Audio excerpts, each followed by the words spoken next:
अनंत कोटी ब्रह्मांड नायक महाराजाधिराज योगीराज परब्रह्म सच्चिदानंद भक्त प्रतिपालक शेगाव निवासी समर्थ सद्गुरू श्री गजानन महाराज की जय. नमस्कार. जय गजानन. तुमच्या सगळ्यांचं आपल्या चॅनलमध्ये खूप खूप स्वागत आहे.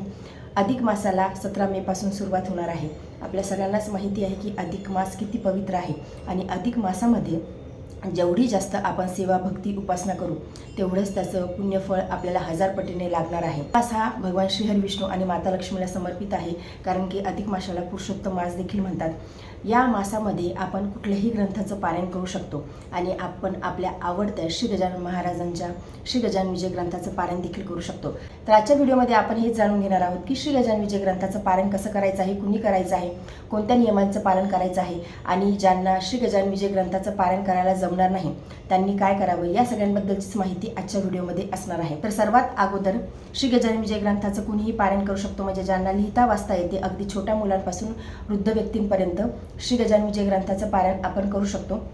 ज्यांना समजा जे वृद्ध आहेत त्यांची इच्छा आहे श्री गजानन विजय ग्रंथाचं पारायण करायचं परंतु खाली बसता येत नाही, मग तुम्ही चेअर टेबलवरती देखील घेऊन तुम्ही श्री गजानन विजय ग्रंथाचं पारायण करू शकता. गजानन विजय ग्रंथाचं पारायण करण्याच्या 2-3 पद्धती आहेत. म्हणजे एकतर तुम्ही संपूर्ण महिनाभर म्हणजे 21 दिवसीय पारायण करू शकता, किंवा तुम्ही 7 दिवसीय पारायण करू शकता, किंवा तुम्ही मग 3 दिवसाचं देखील पारायण करू शकता. अधिक मासाच्या निमित्ताने हा संपूर्ण जो मास आहे हा अत्यंत पवित्र आहे, त्यामुळे तुम्ही संपूर्ण महिनाभर देखील श्री गजानन विजय ग्रंथाचं पारायण करू शकता. तुम्हाला समजा एक पारायण करायचं नसेल, जास्त पारायण करायचे असेल 7 दिवसाचं किंवा मग 3 दिवसाचं, तशा पद्धतीने देखील तुम्ही जास्तीत जास्त पारायण देखील श्री गजानन विजय ग्रंथाचे करू शकता. परंतु समजा ज्यांना एकच पारायण करायचं आहे संपूर्ण महिनाभर तर मग तुम्ही तसं देखील करू शकता. श्री गजानन विजय ग्रंथामध्ये 21 अध्याय आहेत, तर मग तुम्ही रोज नित्य एक अध्याय वाचन करून पठण करून तुम्ही 21 दिवसामध्ये श्री गजानन विजय ग्रंथाचं एक पारायण पूर्ण करू शकता. 17 मेला अधिक मासाची सुरुवात होणार आहे, तर 17 मे पासून तुम्ही तुमच्या पारायणाची सुरुवात करू शकता, किंवा मग तुम्ही 7-7 दिवसाचं साप्ताहिक पारायण करून देखील तुम्ही जास्त तुम्हाला पारायण करण्याची इच्छा असेल तसं देखील तुम्ही पारायण करू शकता, किंवा तुम्ही 3 दिवसाचं देखील तुम्ही पारायण करू शकता. म्हणजे अधिक मास संपायच्या अगोदर किंवा तुम्हाला जर का जास्त पारायण करण्याची इच्छा असेल तर तुम्ही 3-3 दिवसाचं देखील पारायण करू शकता. म्हणजे तुम्हाला जसं वेळ मिळेल, ज्या पद्धतीने तुम्हाला योग्य वाटेल त्या पद्धतीने तुम्ही श्री गजानन विजय ग्रंथाचं पारायण करू शकता. अधिक मासामध्ये आवर्जून श्री गजानन विजय ग्रंथाचं पारायण करा. अधिक मास हा खूप पवित्र आहे, पुरुषोत्तम मास आहे आणि जेवढी जास्त आपण भक्ती सेवा अधिक मासामध्ये करू तेवढं जास्त पुण्य आपल्याला मिळणार आहे, किंवा तेवढं जास्त आपल्या आध्यात्मिक जे बँक बॅलन्स आहे ते वाढणार आहे. त्यामुळे अधिक मासामध्ये एक कुठला तरी नियम तुम्ही आवर्जून लावून घ्या आणि तो फॉलो करण्याचा प्रयत्न करा.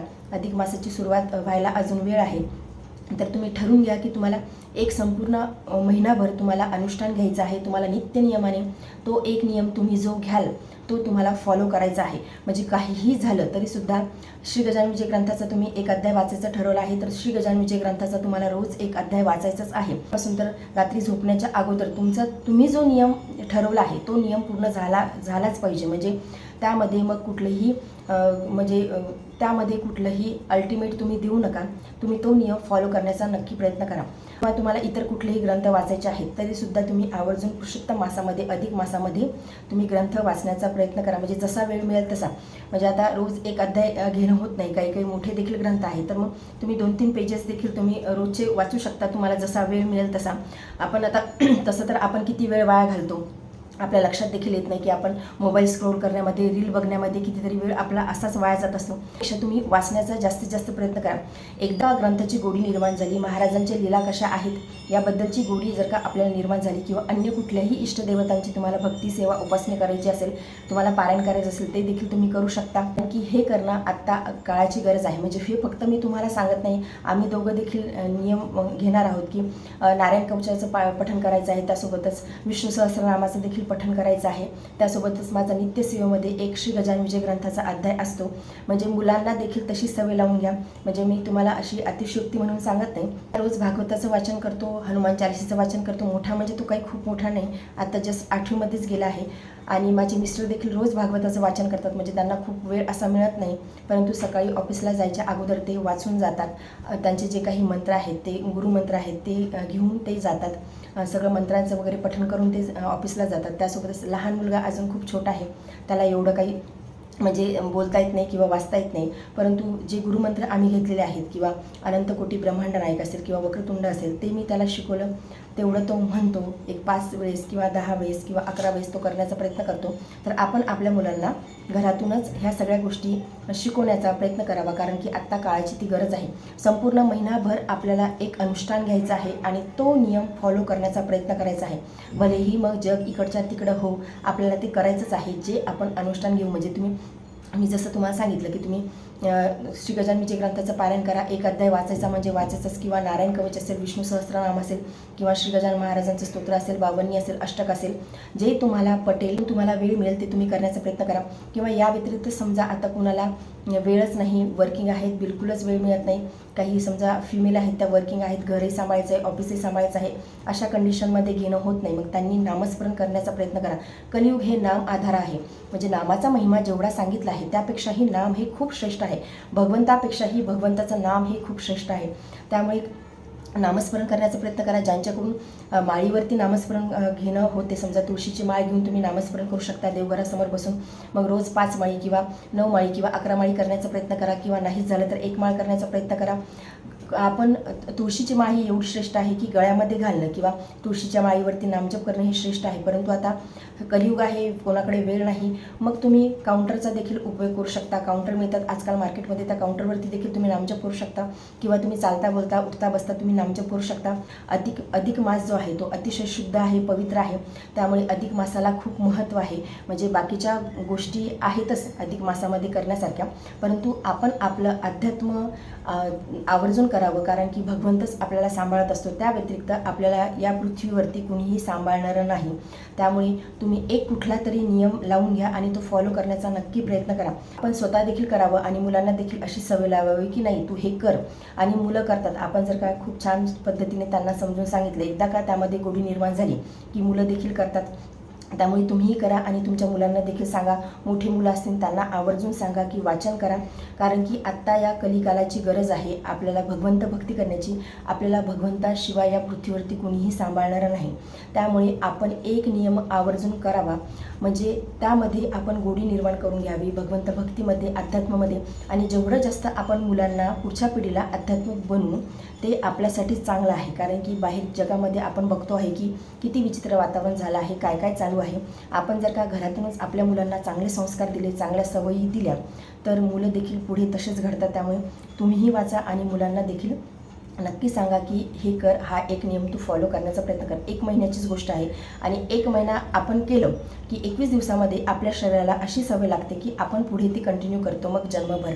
त्यामुळे नक्की करण्याचा प्रयत्न करा. आणि ज्यांना श्री गजानन विजय ग्रंथाचं किंवा कुठल्याही अन्य ग्रंथाचं पारायण करणं होणार नाही त्यांनी काय करावं, सगळ्यात सोपं जे आहे ते नामस्मरण. तुम्ही नामस्मरण करण्याचा प्रयत्न करा. कलियुग हे नाम आधार आहे. म्हणजे कलियुगामध्ये नामाचा महिमा जेवढा सांगितलेला आहे, नामस्मरणाचा जेवढा महिमा सांगितला आहे त्यापेक्षाही नाम खूप मोठा आहे. त्यामुळे तुम्ही चालता बोलता नामस्मरण करण्याचा प्रयत्न करा. ज्यांच्याकडून शक्य आहे देवघरासमोर बसून माळी घेणे, माळ हातामध्ये घेऊन. तुळशीची माळ तर खूप श्रेष्ठ आहे. तुळशीच्या माळीचंच महत्त्व सांगितलं आहे. म्हणजे गळ्यामध्ये धारण करणं किंवा तुळशीच्या माळीवरतीच नामजप करणं.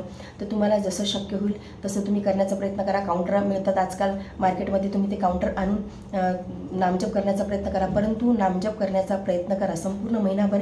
एक गोष्ट लक्षात ठेवा की हा जो महिना आहे या महिन्यामध्ये आपल्याला एक अनुष्ठान घ्यायचं आहे आणि आपल्याला ते पूर्ण करायचं आहे. नियमांचं म्हणाल तर आपल्या सगळ्यांना माहिती आहे की श्री गजानन विजय ग्रंथाचं पारायण करायला कुठलेही नियम नाहीत. फक्त एकच नियम फॉलो करायचा आहे की रोज आपण जर का नित्यसेवेमध्ये म्हणजे 21 दिवसाचं तुम्ही पारायण करत असाल तर मग तो एक अध्याय घेण्याचा प्रयत्न करायचा आहे.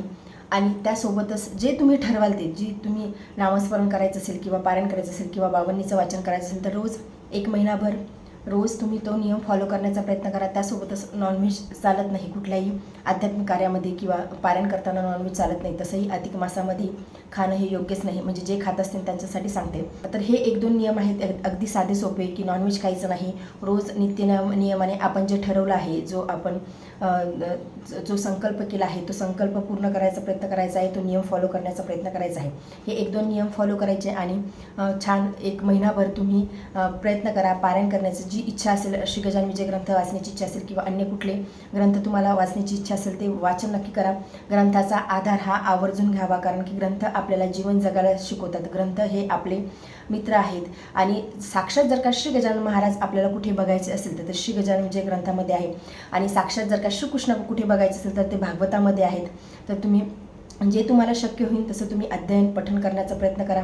का इच्छापूर्तीसाठी कुठला संकल्प घ्यायचा असेल तर तुम्ही संकल्प घेऊन देखील तसे तुम्ही सेवेला सुरुवातही करू शकता. तर आजच्या व्हिडिओमध्ये एवढेच. व्हिडिओ जर तुम्हाला आवडला असेल तर व्हिडिओ लाईक करा. चॅनलवरती नवीन असेल तर चॅनलला सबस्क्राईब करा. जय गजानन. धन्यवाद.